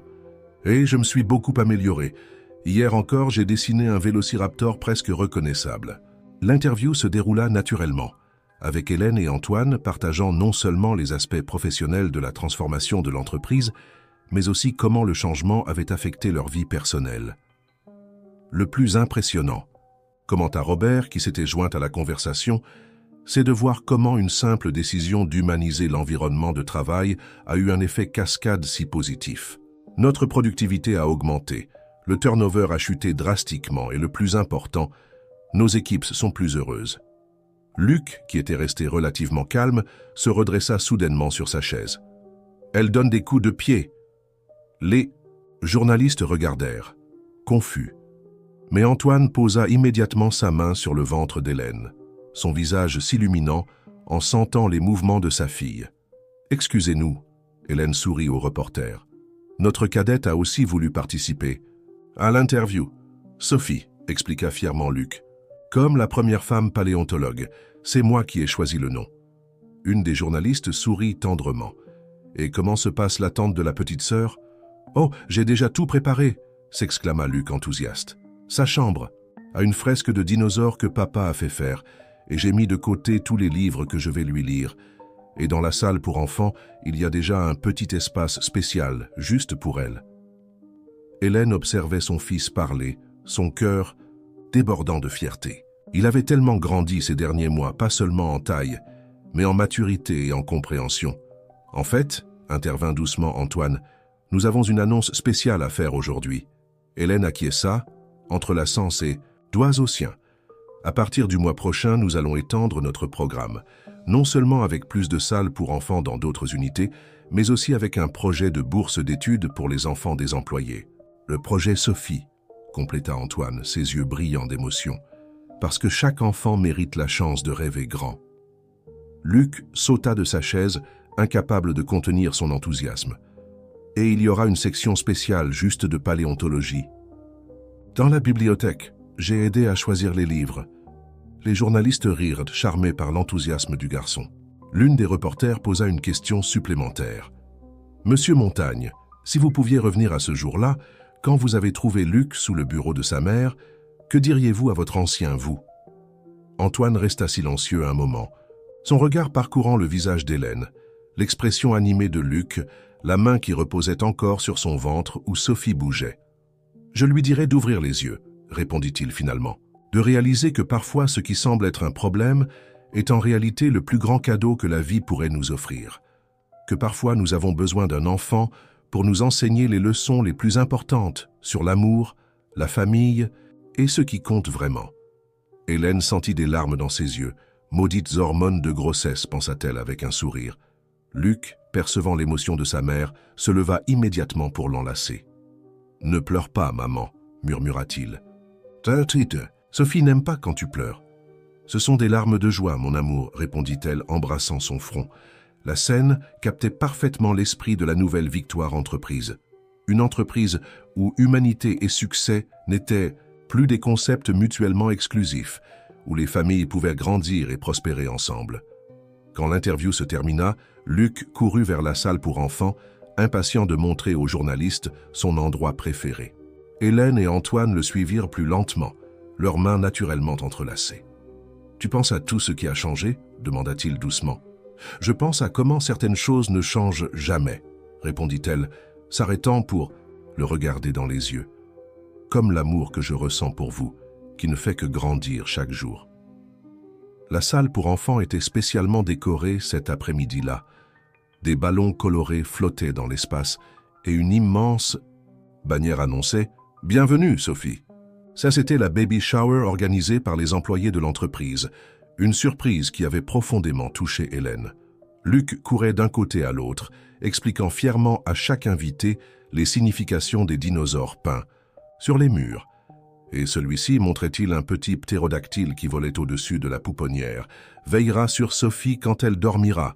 Marie, qui était devenue bien plus qu'une simple voisine, coordonnait la distribution de friandises et de petits souvenirs. Chacun portait un petit dinosaure en peluche, idée de Luc, bien sûr, avec un message de bienvenue pour la nouvelle membre de la famille. « Je n'ai jamais vu de baby shower sur le thème des dinosaures », commenta l'une des employées, souriant. « Sophie ne sera pas une princesse ordinaire », expliqua Luc avec sérieux. « Elle sera une princesse paléontologue. » Antoine, qui discutait avec Robert près du buffet, ne pouvait détacher les yeux d'Hélène. Elle était radieuse, assise dans un fauteuil spécialement apporté pour l'occasion, entourée de cadeaux et d'affection sincère de tous les présents. « Tu sais, » dit Robert, suivant son regard, « quand tu as pris la présidence, ton père m'a fait promettre de veiller à ce que tu ne perdes pas de vue les affaires. Je crois que j'ai lamentablement échoué. » Antoine rit. « Au contraire, Robert, tu m'as aidé à trouver une concentration bien plus importante. » La fête continua, pleine de moments spéciaux. Les enfants qui fréquentèrent la salle pour enfants avaient à se préparer une présentation spéciale. Une pièce sur une famille de dinosaures qui adoptait un bébé humain. Une inversion adorable qui fit rire tout le monde. Au milieu de l'après-midi, Luc demanda l'attention de tous. Il monta sur une petite plateforme, son dinosaure en peluche fermement tenu dans une main, une enveloppe dans l'autre. « J'ai écrit une lettre pour Sophie », annonça-t-il. « Papa et maman ne l'ont pas encore vue. Je peux la lire ?» Hélène sentit Antoine prendre sa main tandis que leur petit garçon dépliait soigneusement le papier. « Chère Sophie », commença-t-il, sa voix claire et confiante, « je suis ton grand frère, Luc. Avant que tu n'existes, c'était juste maman et moi. On était heureux, mais parfois c'était difficile. Un jour, nous avons dû nous cacher sous un bureau à son travail. J'avais peur, mais maman a dit que tout irait bien. » Hélène sentit des larmes commencer à se former dans ses yeux. Antoine serra doucement sa main. « Puis nous avons rencontré papa », continua Luc. « Il ne savait pas bien sourire au début, mais maman lui a appris. Et il m'a appris que parfois les gens semblent en colère à l'extérieur mais sont gentils à l'intérieur, comme le T-Rex du film. » Des rires doux résonnèrent dans la salle. Maintenant, nous sommes une grande famille. Il y a moi, maman, papa, toi qui arrives, et tout le monde ici de l'entreprise aussi. Je promets d'être le meilleur grand frère du monde. Je t'apprendrai tout sur les dinosaures, je te protégerai à l'école et je te laisserai jouer avec mes jouets. Presque tous. Hélène ne pouvait plus contenir ses larmes. Antoine semblait également ému. « Et tu sais pourquoi tu t'appelleras Sophie ?» poursuivit Luc, sa voix pleine de fierté. « Parce que Sophie veut dire sagesse. Et c'est avec sagesse que maman m'a appris à être fort, que papa a appris à aimer, et que j'ai appris que les familles peuvent commencer de façon différente. » Il fit une pause dramatique, regardant directement le ventre d'Hélène. « Alors, petite sœur, tu peux venir. Ta chambre est déjà prête, pleine de dinosaures cool, et ton cœur a déjà une place spéciale dans notre famille. Avec amour, ton frère Luc. » Pendant un moment, le silence régna dans la salle. Puis, comme une vague, les applaudissements commencèrent. Hélène ouvrit les bras et Luc courut vers elle, enveloppé dans une étreinte serrée par elle et Antoine. « Fils !» murmura Antoine, sa voix émue. C'était incroyable. Luc sourit, ce sourire pur qui avait transformé leur vie. La maîtresse a aidé avec quelques mots difficiles, mais le reste j'y ai pensé tout seul.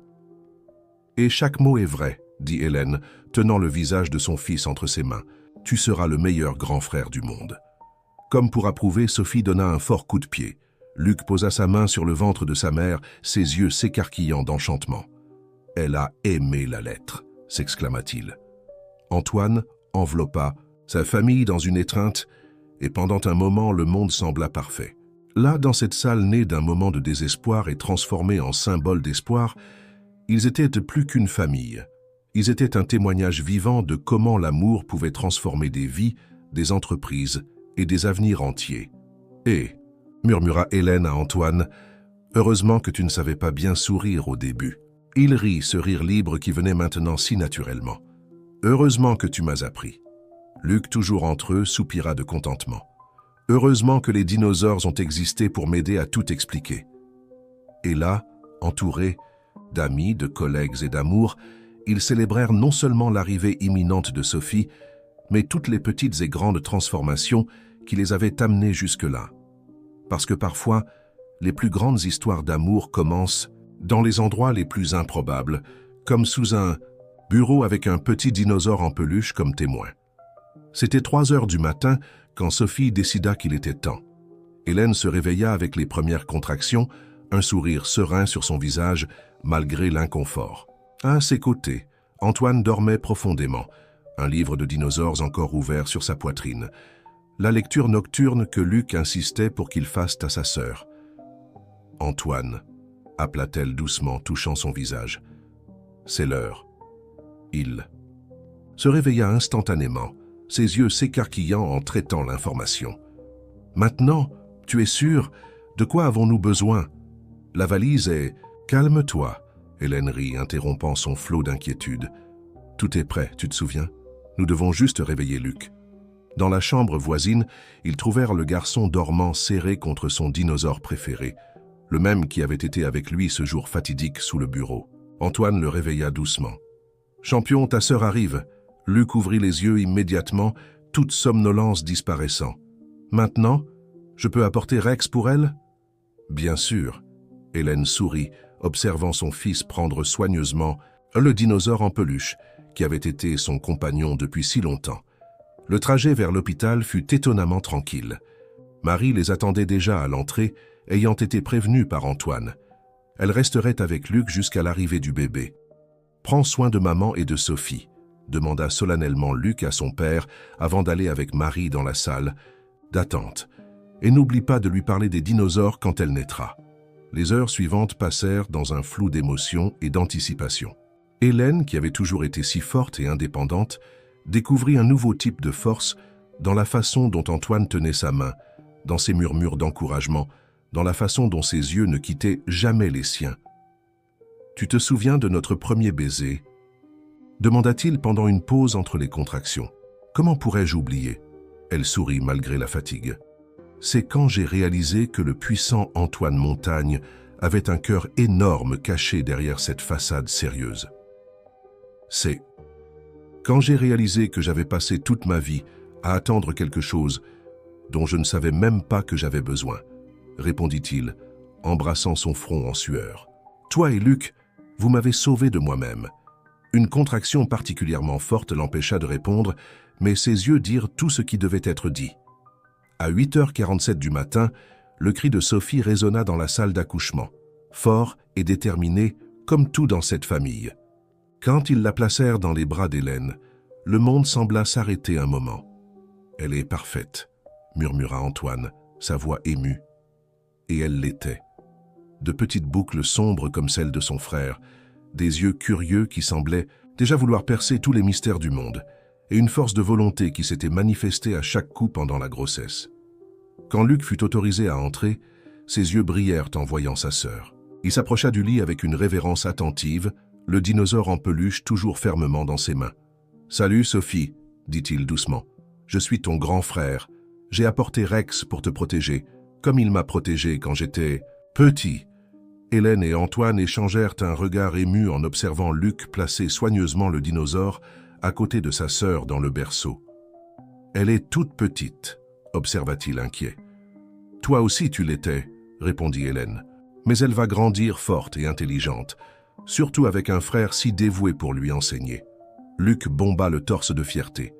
Je vais tout lui apprendre, sur les dinosaures, sur comment être courageuse et sur comment parfois les meilleurs. Choses arrivent dans les moments les plus difficiles. Antoine prit son fils dans ses bras, lui permettant de mieux voir sa sœur. Tu sais, champion, tu es plus sage que beaucoup d'adultes que je connais.